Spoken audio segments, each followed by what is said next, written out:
嚟到2026年，屬雞嘅朋友喺馬年嘅運勢整體相當唔錯，有太陰、紅鸞、太月三個大吉星助力，可以話係事業愛情雙豐收嘅一年。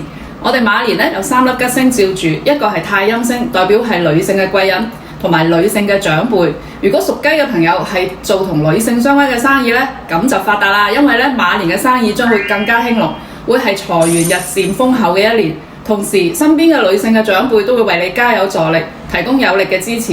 咁而紅鸞星呢，就代表係會有正緣出現同埋有喜慶嘅事喎，可以拉埋天窗啦。單身嘅朋友喺馬年好有機會揾到你嘅正緣，並且順利結婚。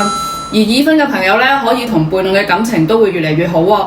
有對象嘅朋友，今年記得把握機會攞證結婚啊！第3粒吉星呢，就係天月貴人星。係一粒最大嘅貴人星，可以等你人見人愛，事事順利。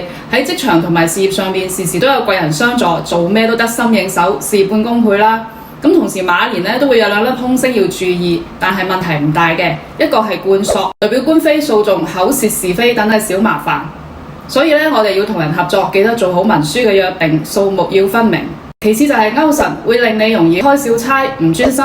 但係因為屬雞嘅朋友有3粒大吉星照住，所以凶星嘅影響都係好少嘅，問題唔大。總體嚟講，屬雞嘅朋友喺馬年情場職場兩得意，記得要同女性嘅長輩交流做朋友。